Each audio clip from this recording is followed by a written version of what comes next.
नमस्कार मित्रों, अपन BSc second year में वेक्टर कैलकुलस पढ़ रहे थे और वेक्टर कैलकुलस में अपना जो सेकंड चैप्टर चल रहा था ये 5th यूनिट है। पूरे वेक्टर कैलकुलस में एक यूनिट है जो न्यूमेरिकल एनालिसिस के साथ में आएगी। ठीक है, तो वेक्टर कैलकुलस में अपनी जो 5th यूनिट चल रही है उसमें सेकंड चैप्टर चल रहा है। सेकंड चैप्टर में सेकंड ए अपन ने पढ़ लिया था, आज सेकंड बी देखते हैं। सेकंड बी देखने से पहले ये कह रहा है दी कैलकुलस डायरेक्शनल डेरिवेटिव। तो डायरेक्शनल डेरिवेटिव अपन ने पढ़ रखा है पहले से ही, सेकंड ईयर की क्लास पढ़ रहे हैं। डायरेक्शनल डेरिवेटिव यानी कि f कोई फंक्शन है तो उसका x के रेस्पेक्ट में डेरिवेटिव करते हैं तो del f upon del x, और ये होता है limit del x tending to 0 f of x plus del x। जब x के रेस्पेक्ट में डेरिवेटिव करना हो तो limit del x tending to 0 होगा और यहाँ से f x plus del x होगा। अगर y z 2 का प्लान हो तो 2 लिखेंगे, 3 का प्लान हो तो 3 लिखेंगे, minus f of x y z upon में डेल्टा x। ठीक है, अपन ने प्रथम सिद्धांत से पढ़ा होगा 12th क्लास में। 12th क्लास में प्रथम सिद्धांत से अवकलज पढ़ा होगा। वो क्या कहता है, f अगर y कोई फलन दे रखा है तो उसको y प्लस डेल्टा y लिखेंगे, y प्लस डेल्टा y में से y घटाएंगे, फिर डेल्टा y लेफ्ट साइड में तो y से y कैंसिल हो जाता है, डेल्टा y बचता है, डेल्टा y में डेल्टा x का भाग देते हैं और limit delta x tending to 0 लगाते हैं। जब limit delta x tending to 0 लगाएंगे तो delta y upon delta x की जगह सीधा dy अपॉन dx हो जाएगा और dy अपॉन dx बराबर जो भी फलन आएगा वो सीधा लिख देंगे, डेरिवेटिव हो जाएगा। ठीक है, ये होता है दी कैलकुलस। x के रेस्पेक्ट में del f upon del x, y के रेस्पेक्ट में del f upon del y और z के रेस्पेक्ट में del f upon del z directional derivative होंगे। ठीक है, अब देखो फर्स्ट थ्योरम है। फर्स्ट थ्योरम कह रही है यदि डेल f है ग्रेडियंट ऑफ f किसी पृष्ठ f x y z बराबर c जहाँ c अचर है कि अभिलंब दिशा में होंगे। ठीक है, ये कह रहा है अभिलंब दिशा में, अगर f x y z constant हो तो वो अभिलंब दिशा में होंगे। ये प्रूफ करना है। ठीक है, आसान प्रूफ है, जो दिया हुआ है आराम से समझ में आ जाएगा, कर लेना। First second third fourth 4 theorem है, आसान थ्योरम है, चारों में कोई खास कुछ है नहीं। ठीक है, और थ्योरम कभी पूछी भी नहीं जाती है। एग्जाम्पल कर लेना, एग्जाम्पल कर लोगे बहुत है। एग्जाम्पल देखो, एग्जाम्पल नंबर 2 देखो। एग्जाम्पल 2 कह रहा है किसी बिंदु, ये कह रहा है बिंदु 1 पर f x square minus 2y square plus 4z square का दी कैलकुलस सदिश 2i plus j minus k की दिशा में ज्ञात कीजिए। साथ ही बिंदु 1 माइनस 1 पर अधिकतम अवकलज दिशा तथा मान ज्ञात कीजिए। ठीक है, अब देखो f दे रखा है यहाँ पे, एग्जाम्पल नंबर 2 है। ये कह रहा है f इक्वल टू दे रखा है x square minus 2y square plus 4z square. ठीक है, तो ग्रेडियंट ऑफ f निकालेंगे,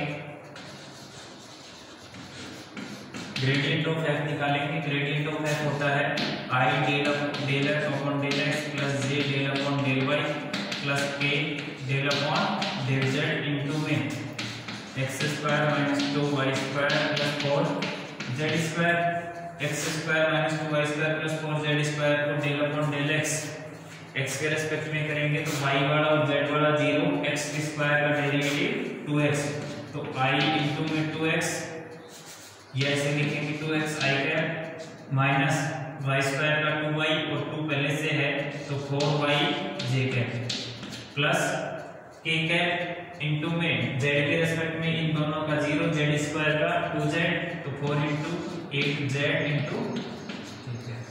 ठीक है, 2x i cap minus 4y j cap plus 8z k cap.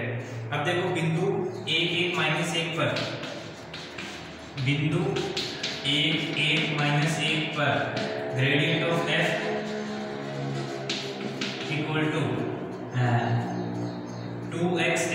जगह 1 पुट करेंगे तो 2i माइनस 4y की जगह 1 पुट करेंगे 4j प्लस 8z, z की जगह -1 पुट करेंगे तो माइनस का 8। ठीक है, ग्रेडियंट ऑफ f आ गया 2i plus 4j minus 8k। अब a कैप देखो, a कैप साथ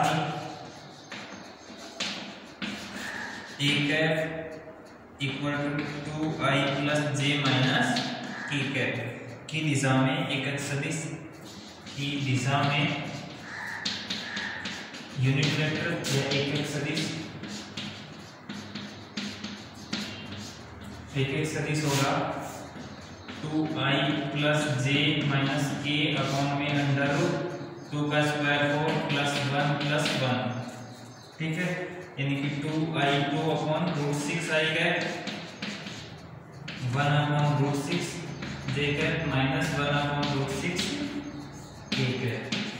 ठीक है, 2 अपॉन रूट 6 आएगा plus 1 upon root 6 j cap minus 1 upon root 6 k cap. अब देखो अभिष्ट दिक्अवकलज del f upon del s, अभिष्ट दिक्अवकलज del f upon del s।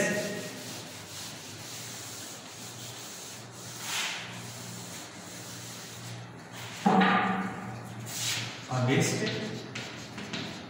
दिक्अवकलज del f upon del s equal to gradient of f dot a cap. Gradient of f क्या है? Gradient of f ये रहा equal to 2i minus 4j minus 8 a cap into a cap क्या है 2 upon root 6 i cap plus 1 upon root 6 j cap minus 1 upon root 6 k cap. ठीक है, तो i cap dot i cap 1 2 into 2 4 upon root 6। अब i का j के साथ 0, i का k के साथ 0, j का j के साथ -4 अपॉन रूट 6 और माइनस 8 अपॉन रूट 6। ठीक है, बराबर आ गया माइनस का 8 अपॉन, ये माइनस और ये माइनस प्लस हो गया 8 अपॉन रूट 6। ठीक है, तो del f upon del s आ गया 8 अपॉन रूट 6। अब देखो ग्रेडियंट ऑफ f आ गया, ग्रेडियंट ऑफ f तो अपने पास था। अब देखो दिक्अवकलज का 1 माइनस 1 पर अधिकतम मान 1 माइनस 1 पर जो मैक्सिमम मान है वो ये है 2i minus 4j minus 8k है। अब अधिकतम मान क्या होगा? इसका मैग्नीट्यूड होगा। देखो एक बार वापस से क्वेश्चन को पढ़ो। क्वेश्चन क्या कह रहा है? क्वेश्चन कह रहा है बिंदु 1 माइनस 1 पर f दे रखा है फलन f x square minus 2y square plus 4z square का दिक्अवकलज सदिश 2i plus j minus k की दिशा में ज्ञात कीजिए। साथ ही बिंदु 1 माइनस 1 पर अधिकतम दिक्अवकलज तथा दिशा का मान ज्ञात कीजिए। अधिकतम दिक्अवकलज तो क्या आ गया 8 अपॉन रूट 6। अब देखो ग्रेडियंट f आपने को दे रखा है, ग्रेडियंट ऑफ f निकाल लिया और ग्रेडियंट ऑफ f 1 माइनस 1 पर 1 माइनस 1 पर ये आ गया। अब देखो a कैप की दिशा में a कैप अपने पास a दे रखा है, a कैप निकाल सकते हैं उसका यूनिट वेक्टर निकालने के लिए अंडर रूट में i का गुणांक का स्क्वायर j का गुणांक का स्क्वायर k के गुणांक का स्क्वायर का अंडर रूट और वो लिख देंगे।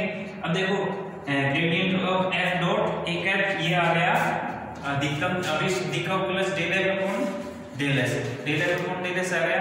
अब देखो हम जानते हैं कि ग्रेडियंट ऑफ f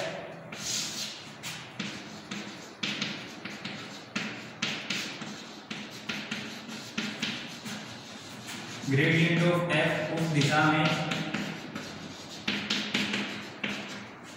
है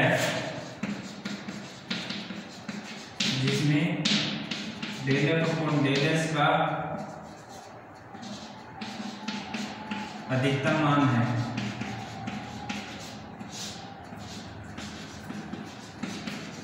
अतः अभिस दिशा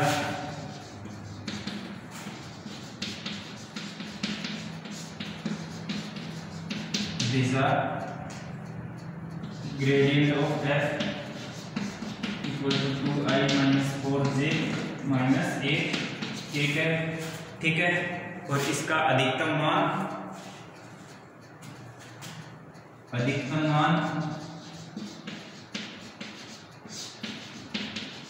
equal to gradient of f का मैग्नीट्यूड 1 और -1, ठीक है।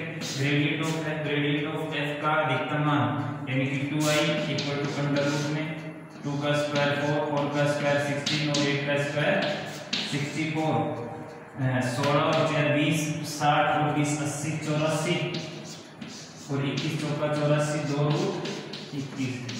अधिकतम मान क्या होगा? 2 रूट 21 होगा, ठीक है। अधिकतम मान ग्रेडियंट ऑफ f का मैग्नीट्यूड एट 1 1 माइनस 1 पर, ठीक है। ये अपना एग्जाम्पल नंबर 2 हो गया, ठीक है। सेम बिल्कुल डिटो ऐसे की ऐसे है एग्जाम्पल नंबर 3।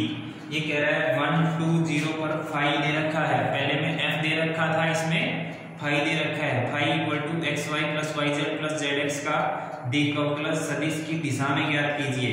अब देखो सीधा सिंपल करना है, कैसे करेंगे? इसमें f दे रखा था, इसमें पहले वाले में f दे रखा था, अब फाई दे रखा है। फाई इक्वल टू ये ग्रेडियंट ऑफ फाई निकाल लेंगे ऐसे, और ये किस बिंदु पे दे रखा है? 1 2 0 पर, तो 1 1 माइनस 1 की जगह 1 2 0, ठीक है। 1 2 0, तो 1 2 0 पुट करेंगे तो वो कोई ग्रेडियंट ऑफ f आ जाएगा। और ये कह रहा है दिशा में ज्ञात कीजिए i 2j और 2k, तो i 2j 2k की दिशा में यूनिट वेक्टर अंडर रूट में i का गुणांक 2 है तो 2 का स्क्वायर, j का गुणांक 1 k का गुणांक -1 का स्क्वायर। इसका भाग दे देंगे प्रत्येक में, वो यूनिट वेक्टर आ जाएगा। अब इसकी दिशा में डिकॉप्लस निकालने के लिए ग्रेडियंट ऑफ f डॉट 1 है, ग्रेडियंट ऑफ f डॉट 1 है। यहां तक अपने को सोल्व करना है इस क्वेश्चन में, ठीक है। यहां तक सोल्व करने के बाद अपना आंसर आ जाएगा। अब देखो फाई दे रखा है xy plus yz plus zx, gradient of f phi क्या आ जाएगा?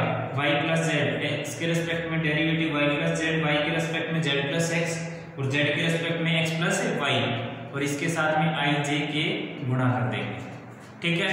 अब देखो आगे क्या कर रहा है? एक है कि सदिश की दिशा में एक सदिश unit vector i plus 2j plus 2k की दिशा में, तो i plus 2j plus 2k upon में अंडर रूट में i का गुणांक 1 तो 1, j का गुणांक 2 2 का स्क्वायर 4, k का गुणांक 2 2 का स्क्वायर 4, यानी 4 प्लस 1 8 9, तो 9 का अंडर रूट 1, तो 1 upon 3 i plus 2j plus 2k। अब देखो अब इस डिकॉप्लस del phi upon del S, del phi upon del S, gradient of phi 1 है, 1 f का मान रख दिया, ग्रेडियंट ऑफ फाई का मान रख दिया 10/3 आंसर आ गया, ठीक है। बिल्कुल सिंपल ऐसे की ऐसे है, कोई डिफरेंस नहीं है। और बिल्कुल ऐसे की ऐसे ही है एग्जांपल नंबर 4। f के लिए डिकॉप्लस का परिमाण ज्ञात कीजिए जो कि बिंदु 1 पर x अक्ष की धनात्मक दिशा के साथ 30 डिग्री का कोण बनाता है। x अक्ष की धनात्मक दिशा के साथ 30 डिग्री का कोण बनाता है। तो ये इसमें कैसे करेंगे?